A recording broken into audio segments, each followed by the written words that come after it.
Good morning to all of you. Welcome to today's session on control statements in Java language. And I am Srikanth, Associate Professor of ECS Department, working at GPREC Kurnool. So let us discuss in depth what about the control statements in Java language. So let us start the session. So in Java language, the control statements broadly divided into three types. We call it as decision making statements, loop statements, and jump statements. And every category of statements have again divided into types. The decision making, it has if statement, switch statement, and the loop statements have do while, for, and for each. And jump statements, we have break, continue, as well as return statement. So even return statement can also be considered as jump statement.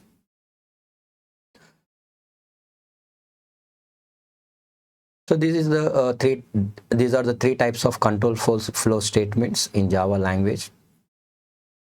Let us focus on each and every one by one. So first we discuss about decision making statement. So the name itself says that so we need to take some decision. So based on the decision, we have true statements and we have false statements, and it is of two types. One is the if statement, the other one is the switch statement. And the Java language, it has four types of if statements: simple if else, if if ladder, and nested if.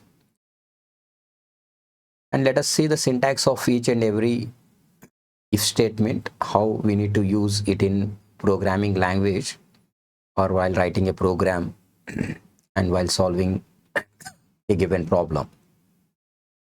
So in this video, we just focus on the syntax of the control statements. So in the coming videos, we take an example and try to understand each and every control statement in detail. So first we focus on simple if statement. So if you see the syntax of the simple if, we need to go with a keyword called if. Within parentheses, you need to write the condition, right? And within flower brace, so we call it as block of the flower brace, we call it as block, right? And within the flower brace, we put the statements when the condition is true, right? So we enter into the block when the condition is true, right? So this is very basic if statement. We call it as simple if statements. So if it contains condition, if condition is true, it enters into the block where statements are present, and it gets executed, right? So to get the required result. Then we go to the second type of if statement, that is if else statement, which is an extension of simple if. Here you can see this syntax, it is related to simple if, right? Simple if. And we have one more block, right? So we have one more block using a keyword called else. So in total, the syntax has two keywords. One is if, the other one is else. For if, you need to write the condition. If condition is true, it enters into the block and the statements gets executed. If condition is false, if condition is false, it enters into the else block, right? So if the condition is false, it enters into the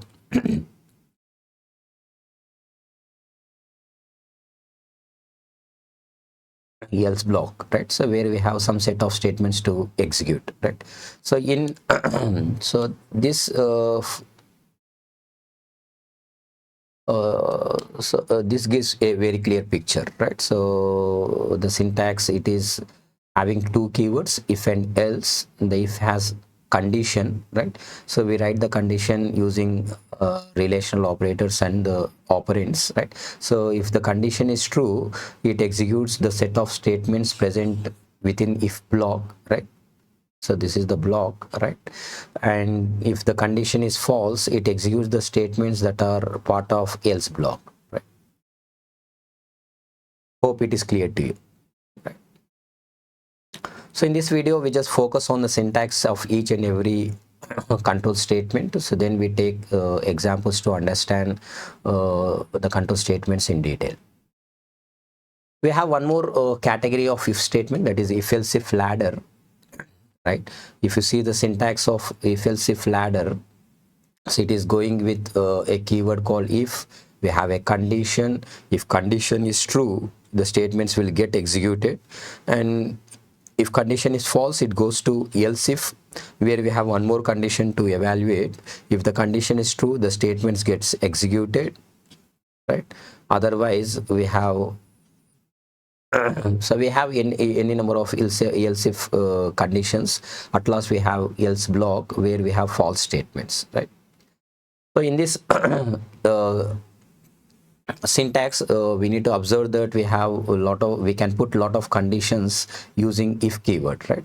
And we have a keyword called else if, right, to continue the process and to evaluate more number of conditions, right? This is one of the most important syntax that we use in solving the problems, right? As usual, if the condition is true, right, the statements will get executed, the true statements. If the condition is false, right, so if the condition false, it goes to else if, right? One more condition is evaluated. If the last if condition is false, the control goes to the else part. Hope the syntax is clear to you, right? So it is very clearly defined here, where we have if else if keywords and else keyword to work with if else if ladder statement. Then we have nested if statement, right?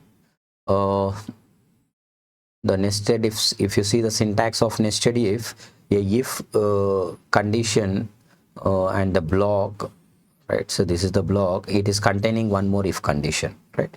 So it is very simple that an if contains another if, right? So we have two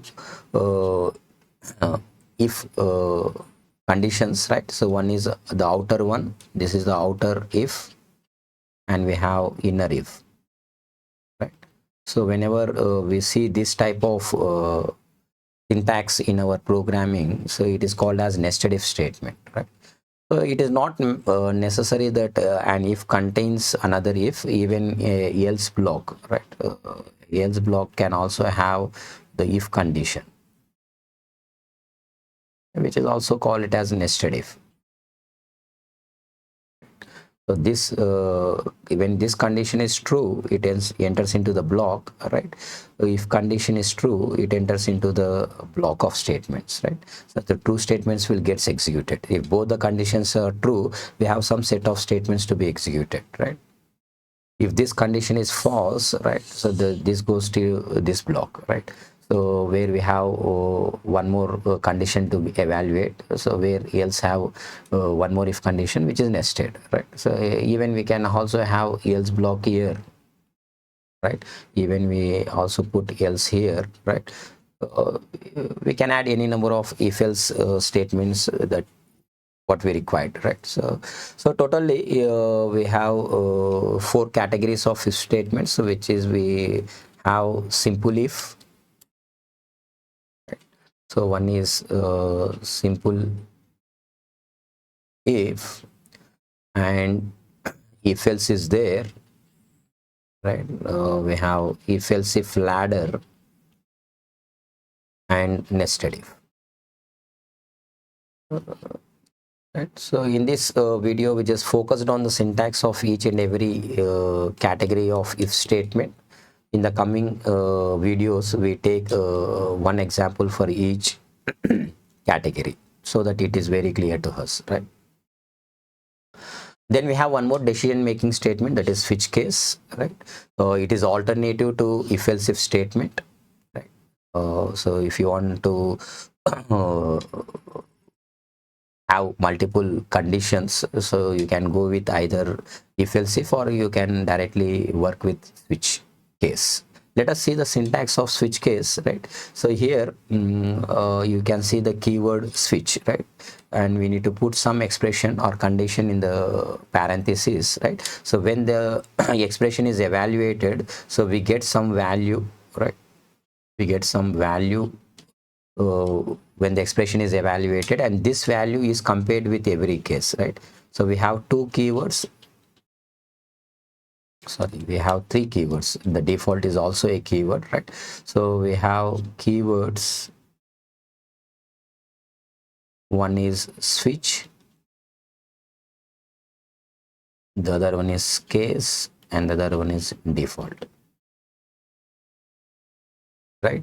And remaining all we need to take up the things, right? So we need to write the expression which gives a particular value, and every case it works with some value, right? So value 1 is there, value 2 is there, value n is there, and the default category is there, right? So whenever the expression output is matched with any one of the case, the respective statements will get executed, and we are going with a keyword called break, which makes us to break the cases, right? So it doesn't the remaining cases doesn't gets executed, right? So if you remove the break, wherever the case is matched with the expression output, the remaining cases will get executed after it, right? So we need to be take the decision whether break should present or not based on our given problem statement, right? So even the break is also a keyword, right? So totally we have 4 keywords, right? So in switch case, one is switch case, default, and break, right? So switch has an expression to get to be evaluated, which gives a value, and this value generally it to be an integer or character, right? It works only with integer values and character values. So this is what about switch case. So wherever the expression value is matched with a particular class, that statements will get executed, and you are working with break statements so that the remaining cases will skip. So then comes one more category of control statement, that is loop statements, and we have totally 4 types of loops: while, do while, for, and for each. So let us take the syntax of each and every loop. So the while loop, we call it as entry control loop, because in the entry itself we take the condition. Based on the condition, we try to execute the statements until the condition it becomes false. And this is the syntax given to us, right? We have a keyword called while, and within the parenthesis we need to put the condition which gives a boolean value, either true or false. So it has to give a value true or false, right? So if the condition is true, it enters into the block to execute the statements, right? So first control, it goes to condition. This is the second one. If condition is true, it executes the loop statements, and again it goes to condition, right? If it is true, the statements gets executed, right? If condition is false, right, so this is the 4th step. When the condition is false, it comes out of the loop, right? So here you can see a circle, right? So first we enter into the loop, the process is repeated until the condition is false, right? So whenever it is false, we come out of the loop, right? And it generally we call it as the repetition of statements. So using while, we can repeat the statements until the condition is true.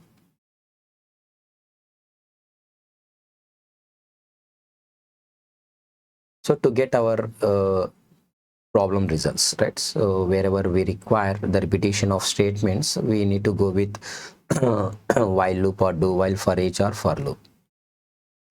So the second category, it is do while loop, which is exit control loop, where the condition is tested at last. And this is the syntax given to us, right? We have 2 keywords. One is do, the other one is while, right? So these are the 2 keywords we need to remember while we are working with do while.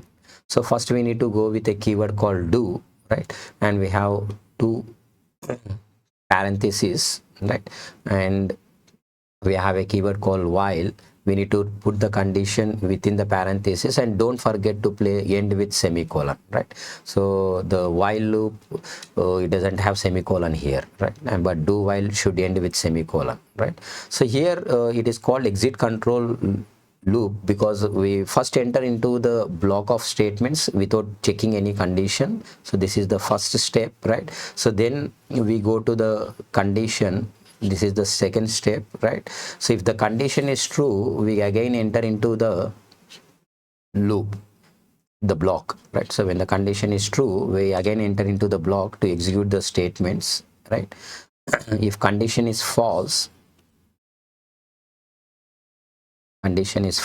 right, we execute the statements out of the loop, right? We execute the statements out of the loop, right? So this is how it gets executed, right? So this is the fourth step. So it has 4 steps to follow. The compiler, it follows 4 steps. So first it enters into the block. This is the first step. It executes the statements that are part of block. Then it goes to the condition. If condition is true, again it goes to the block of statements. This process it executes as. Now we can see it is a circle, right? It is a repetition of statements, right? Whenever the condition is false, it just come out of the while loop, and the statements that are outside the loop gets executed. That is the 4th step. Hope it is clear to you. Then we have one more loop called for loop, right? And this is the syntax given to us, and most of the programmers, they use for loop because it covers initialization, condition, as well as increment decrement part within the syntax. So that's why most of the people, they prefer to use for loop, right? So let us see the syntax. You can see the first step in the for loop, it is initialization, right? So we need to give some initial value to the variable, right? So after that it goes to the condition. This is the second step, right? So if the condition is true, it enters into the loop. This is the 3rd step, right? So after executing the statements, it goes to the increment decrement part, right? So then after increment decrement part, again it goes to the condition. And now we can see here, you can form a circle, right? Where repetition of statements will happen, right? So when the condition is true, right? So one thing you need to remember, that initialization is performed only once, right? But execution of statements and increment decrement part, it continues until your condition is false, right? So the 6th step, right? So this is the 6th step, right? So when the condition is false, right, so it executes the statements outside the for loop, right? So in the for loop, we have totally 6 steps to follow. First it goes to the initialization, then to the condition. If condition is true, block of statements executed. Then in 4th step it goes to increment or decrement part. Then it goes to the condition. If condition is true, the statements gets executed. Then it goes to increment decrement part. The process continues until the condition is false. When condition is false, it comes out of the loop. Hope it is clear. And then we have one more important loop, that is for each loop, which is unique to Java language. We don't have this loop in C language. If you see the syntax of for each, so generally this for each, it works with collection of elements, right? So we need to use for each loop when we have collection of elements, right? It may be an array or it may be a collection in Java, right? And you all know what is an array. It is a collection of similar elements, right? So if you see the syntax in the right side, we are mentioning array variable name, right, which has some collection of elements. So the array is having collection of elements, right? So suppose that it is containing some 5 integers, right? Assume that an array consisting of 5 integers, right? So this loop, so it gives the element one by one. So first it gives one to the variable, right? 1,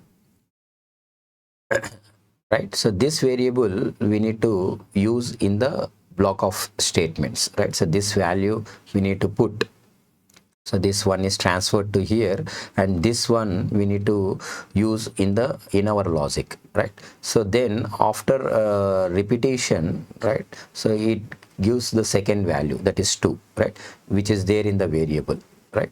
And the 2 we need to use within the block of statements, right? So then it gives, so then it gives 3, right? That is stored in the VAR, and we need to write the logic with 3, right? So then it gives 4, right? So then we need to work with 4, right? So then it gives 5, right? So we need to work the logic with 5 value, right? So we don't have no more elements in the array, right? So we work with 1, 2, 3, 4, and 5, right? So after that it comes out of the loop, right? So this it comes out of the loop, right? So, and it executes the statements after for each, right? So generally the for each loop, it works with array or collection, right?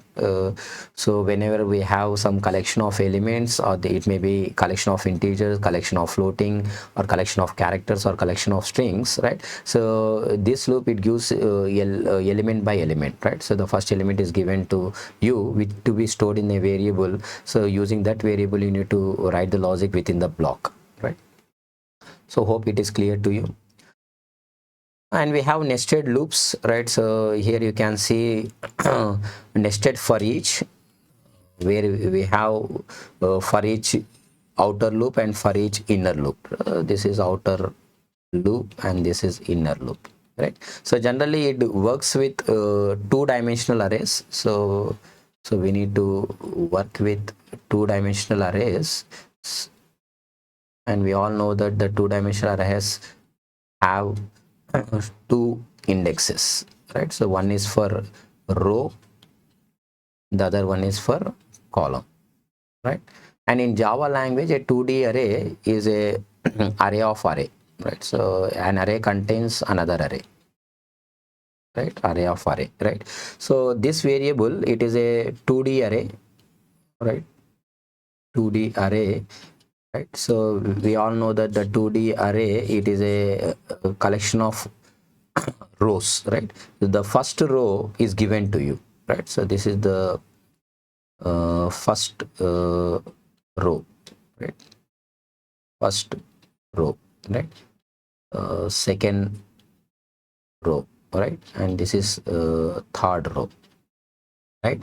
So first it gives the first row elements, right? First row elements to you, which is stored in 1D array. This is 1D array, right? So this is 2D array, right? And your first row is given to you, which is stored in the single dimensional array, right?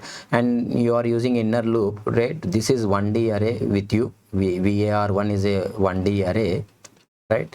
And we all know that 1D array gives element by element. So this var2, it gives the first value in the 2D array. So this one, right? This value, right? So whenever it repeats, it gives the second value, the third value in the first row. How many values are there in the first row? It will be given one by one. So once the first row is completed, it goes to the outer loop, and it gives the second row to the single dimensional array, right? Then in the second row is evaluated element by element, right? So nested for each, it is generally used with two-dimensional arrays, right? Where each row is copied into the single dimensional array in the outer loop, right? In the inner loop, we work with element by element, that is part of single dimensional array. Hope it is clear to you. And we can also have nested loops with other loops, right? So we can have nested for loop. Here you can see a for consists of another for, a while consists of another while, right? A do while consists of another do while, right? And it can be a hybrid one. So here you can see a do consists of while, right? And a while consists of for, right? And at last the while, do while, it is ended. Here for is ended, here while is ended, and here do while is ended, right? It is a hybrid because we have do while and for. So in the outer we have do while, in the inner we have while, and the inner we have for, right? So totally through three loops are nested, so that's why it is called as hybrid Java nested loops, right? And the last type of control statement, it is jump statement, right? So generally jumps, the name itself says that we need to jump from one place to one location to another location within the program, right? So we have totally three jump statements. One is break, continue, and return, right? So generally break statement, it is used in a loop, right, or in switch case, right? So generally in switch case we break the case, right? Instead of executing the remaining cases, we just break the case where the value is matched with the expression, right? And we placed it in a loop to come out of the loop, right? So generally we need to, based on, so generally the if break statement, it is associated with an if statement within a loop, right? So if statement within a loop, right? So whenever the if statement is uh, if statement is placed in a loop, based on the if condition, we can break the loop, right? So whenever break is executed, you are coming out of the loop, right? It may be a while, do while, or for. And we have continue statement, right? So where continue, it just skips the specific part of the loop. So the statements after the continue are not executed, and it directly goes to the next iteration, right?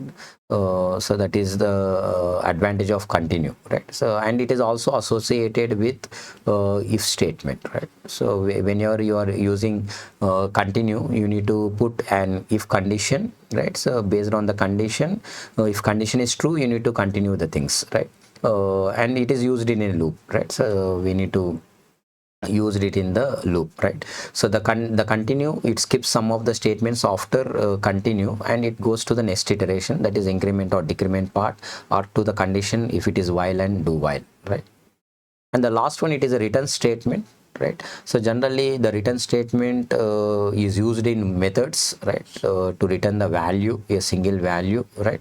Or we need to come out of, we need to jump to the other methods by using return, right? So generally we have, so when we are working with methods, we have two types of methods, that is calling method and called method. So to jump from called method to calling method, we generally use return, and the return statement can pass a single value to the calling method, right? We take an example to understand all these keywords: break, continue, and return, right? It has its own unique functionality that will clearly explain in the programs, right? So we take a program for break, we take a program for continue, and we work with return statement, right? So this return, just it moves your control from called method to the calling method, right? With a result, with a value or without value. This is what for this session. Hope you enjoyed this video and you have gained some knowledge related to control statements. So the control statement, it is of three types: decision making, loop statements, and jump statements. In decision making, we have if statement, loop statements, we have if decision making, we have if, and loop statements we have while, do while, for, and for each. And jump statements, it is of three types: break, continue, and return. And we also seen the decision making if statement and switch case statement. If it is of four types: simple if else, if ladder, and nested if. And we have switch case, which is an alternative to if else ladder. uh, so thank you for your listening. Hope you have gained some knowledge. Thank you once again.